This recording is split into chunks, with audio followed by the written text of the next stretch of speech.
दोस्तों, आप सभी का स्वागत है आपके अपने YouTube channel fact of Hinduism और मैं हूँ आपका दोस्त शैलेश भट्ट। हर हर महादेव। सबसे पहले तो आप सभी को सावन माह की ढेर ढेर शुभकामनाएं और महादेव आप सबका भला करे। आज हम बात करेंगे सावन माह में होने वाले शिवलिंग पे रुद्राभिषेक के बारे में और कुछ लोगों द्वारा फैलाए जाने वाले झूठ के बारे में। और मैं आपको बताऊंगा 4 कारण जिसकी वजह से शिवलिंग पे रुद्राभिषेक किया जाता है। सबसे पहला कारण है सिंबॉलिक यानी कि प्रतीकात्मक। विष्णु पुराण के अनुसार समुद्र मंथन के दौरान जब हलाहल नामक विष बाहर निकला था समुद्र से, तब उसके प्रभाव से सारे देवता और दानव भयभीत हो गए थे। तब वहाँ पे महादेव ने आके वो विष ग्रहण किया था और उसे अपने गले में रोक लिया था। इसके लिए उन्हें नीलकंठ भी कहा जाता है। लेकिन उस विष के प्रभाव से उनका शरीर जलने लगा था। तभी वहाँ उपस्थित सभी देव दानव ने उन पे गंगा अभिषेक किया था और उनकी वजह से उनका विष का प्रभाव कम हुआ था। दूध चढ़ाना भी इसी गंगा अभिषेक का प्रतीकात्मक रूप माना जाता है। इसी कारण रूप श्रावण माह में शिवलिंग पे रुद्र अभिषेक किया जाता है। उसे गंगा अभिषेक भी किया जाता है। उसमें आप दूध, दही, शहद, घी आदि चढ़ा सकते हैं। दूसरा रीज़न है स्पिरिचुअल यानी कि आध्यात्मिक। क्या आप जानते हैं शिवलिंग को न्यूक्लियर रिएक्टर भी कहा जाता है और शिवलिंग का आकार बहुत सारे पुराने और आधुनिक न्यूक्लियर रिएक्टर जैसा ही होता है। शिवलिंग सकारात्मक ऊर्जा यानी कि पॉजिटिव एनर्जी का सोर्स है और शिवलिंग को मंदिर के गर्भाशय में बहुत ही खास जगह रखा जाता है। जब भी आप शिवलिंग पे दूध चढ़ाते हैं तो वही पॉजिटिव एनर्जी फ्लो होती है और आपका शरीर उसे ग्रहण करता है।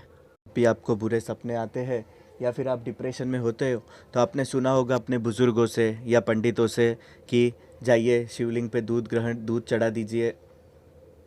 बस यही कारण है कि कुछ लोग सिर्फ सावन में ही नहीं, हर सोमवार को या फिर डेली बेसिस पे शिव जी को दूध चढ़ाने जाते हैं। तीसरा कारण है वैज्ञानिक यानी कि साइंटिफिक रीज़न। क्या आप जानते हैं हमारे शरीर में 3 प्रकार के दोष होते हैं, वाता, पिता और कापा। और अगर साइंस की भाषा में बोला जाए तो गैस, फायर और वाटर। और उन तीनों का संतुलित रहना बेहद ही आवश्यक है। श्रावण मास में बारिश के चलते कीचड़ हो जाता है और वही कीचड़ में ढेर सारे जीव जंतु, बैक्टीरिया वगैरह बहुत ज़्यादा मात्रा में होते हैं और हमारे गाय, भैंस और बाकी के जानवर भी वही घास खाते हैं उसमें उसी की वजह से उनसे दिए जाने वाले दूध में वाता का प्रमाण बहुत ज़्यादा ही बढ़ जाता है। वो दूध काफ़ी हानिकारक होता है। इसलिए डॉक्टर भी और हमारे आयुर्वेदिक में भी कहा गया है कि जहाँ तक हो सके श्रावण माह में आप डेयरी प्रोडक्ट से दूर रहिए, क्योंकि उससे आपकी तबीयत खराब हो सकती है। और हमारी हिंदू मान्यताओं के अनुसार जो चीज़ हम खा सकते हैं वही चीज़ हम दूसरों को खिला सकते हैं। इसके लिए ना ही वो दूध पीना चाहिए, ना ही किसी को दान करना चाहिए। और सेम टाइम हम वो दूध का वेस्ट भी नहीं कर सकते हैं। इसके लिए हम लोग वो दूध शिवलिंग पे अर्पित करते हैं, क्योंकि ये भी एक प्रतीक माना जाता है कि जो चीज़ हमारे लिए जहर है वो चीज़ हमारे शिवजी ग्रहण कर लेते हैं। यह फैक्ट के लिए आप अपने डॉक्टर से भी बात कर सकते हैं या फिर हमारे उपवेद आयुर्वेद में भी इसके बारे में दिया गया है। और आपने अपने जैन दोस्तों या रिलेटिव्स को भी देखा होगा कि वो लोग ये महीने के दौरान ग्रीन वेजिटेबल्स, हरी सब्जियां वगैरह खाना अवॉइड करते हैं। उसके पीछे भी यही कारण है, वाटा दोष का। चौथा और आखिरी कारण व्यवहारिक यानी कि प्रैक्टिकल रीज़न। आपने देखा होगा ज़्यादातर शिवलिंग पत्थर की बनी होती है और पत्थर जैसे ही सूखने लगता है वैसे ही उसमें क्रैक आने लगते हैं और वो टूट जाता है। और शिवलिंग तो वैसे भी पॉजिटिव एनर्जी का सोर्स कहा जाता है, तो उसे टूटने में टाइम नहीं लगता। तो जैसे हम अपना घर, दुकान, ऑफिसेज़ वगैरह टाइम टू टाइम रिपेयर कराते हैं, वैसे ही शिवलिंग को रिपेयर करने के लिए उस पे दूध, दही, घी, शहद जैसी चीज़ों का अभिषेक किया जाता है ताकि वो उसके अंदर की चर्बी शोषित कर सके और उसी फैटीनेस यानी कि चर्बी की वजह से वो पत्थर सालों साल टिका रहता है। उसमें दरार नहीं आती है, ना ही वो टूटता है। क्योंकि जैसे घर टूटने से दर्द होता है, वैसे ये भी तो हमारे भगवान है और हमारे भगवान का प्रतीक है, तो इसके टूटने से हमें दर्द क्यों नहीं होगा।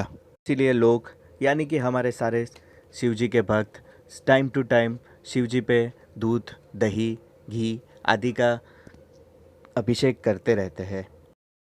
चलिए अब आखिर में बात करते हैं कुछ लोगों के द्वारा फैलाए जाने वाले झूठ के बारे में। जैसे ही शिवरात्रि आती है या फिर सावन महीना आता है तो कुछ लोग आपको दिखेंगे सोशल मीडिया पे और बहुत सारी जगह पे ये कहते हुए कि शिवलिंग पे दूध नहीं चढ़ाना चाहिए, वो व्यर्थ होता है। उसकी जगह पे वह दूध आप किसी गरीब को दान कर दीजिए। अगर जब आयुर्वेद और डॉक्टर भी कहते हैं कि ये सीज़न में दूध पीना हानिकारक हो सकता है और हमारे सनातन धर्म में कहा जाता है कि जो चीज़ आप खा सकते हो वही चीज़ आप दूसरों को खिलाओ, तो जब भी वो दूध आप खुद नहीं पी सकते तो आप किसी गरीब को दान कर ही कैसे सकते हैं। अगर आप ऐसा करते हैं तो आप पाप के भोगी बनते हैं। लेकिन कुछ लोगों को काम ही क्या है, आते हैं हमारे हिंदू धर्म के त्योहारों पर और हमारी आस्थाओं को ठेस पहुंचाना और उनके बारे में गलत गलत चीज़ें बोलना, बस यही तो उनका काम है। आपने कभी सुना है ये लोग आके ये कहते हैं कि दारू पीना बुरी बात है, सिगरेट पीना बुरी बात है, या ड्रग्स लेना बुरी बात है? तो एक काम कीजिए, आप दारू पीना बंद कीजिए, सिगरेट पीना बंद कीजिए, उससे आपका स्वास्थ्य भी ठीक रहेगा और वही जो पैसे बचते हैं वही पैसे आप दान भी कर सकते हैं। लेकिन वहाँ लोग कहते हैं कि ये लोगों के जीने का लाइफस्टाइल है, आप उस पे प्रश्न कैसे उठा सकते हैं? तो ठीक है, हम किसी पे प्रश्न नहीं उठा सकते और ना ही हम किसी पे प्रश्न उठाना चाहते। जब वो आप लोगों का लाइफस्टाइल है तो ये हमारा लाइफस्टाइल है। हमें भगवान की भक्ति करनी है, हमें उन पे दूध अर्पण करना है और वो मैं अपने पैसों से करता हूँ। मुझे पता है कितना पैसा दान करना है और कितने पैसा भगवान के पीछे खर्चा करना है। अंत में मैं इतना कहना चाहता हूँ कि अगली बार अगर आपको आपके धर्म पे कोई भी शंका होती है तो आप शंका करने से पहले विचार ज़रूर कीजिए कि आपके धर्म में जो बताया गया है वो 1% भी गलत नहीं है। ये सिर्फ कुछ लोगों का फैलाया हुआ गंध है जो आपके मन को विपरीत करता रहता है। ऐसे ही आप किसी भी अधर्मी की बात में ना आइए और अपने धर्म का त्याग ना करें, क्योंकि सनातन धर्म की कोई भी बात बिना तथ्यों की नहीं होती और उसे साइंस भी मान चुका है, जो आप हमारे आने वाले वीडियो के द्वारा हम आपको बताने की कोशिश करेंगे। और आप भी ये सारी चीज़ें गूगल कर सकते हैं, आजकल वो हर जगह पे अवेलेबल है। आशा करता हूँ आपको ये जानकारी अच्छी लगी हो और अगर ऐसा हुआ है तो आप ये वीडियो को लाइक कर दीजिए और चैनल को सब्सक्राइब कर दीजिए और वीडियो को शेयर ज़रूर कीजिएगा। और अगर आपको कोई प्रश्न हो तो आप हमें कमेंट बॉक्स में भी पूछ सकते हैं और आगे आपको कौन सा वीडियो देखना है वो भी आप बता सकते हैं। तब तक के लिए धन्यवाद। हर हर महादेव। जय श्री कृष्ण, जय श्री राम।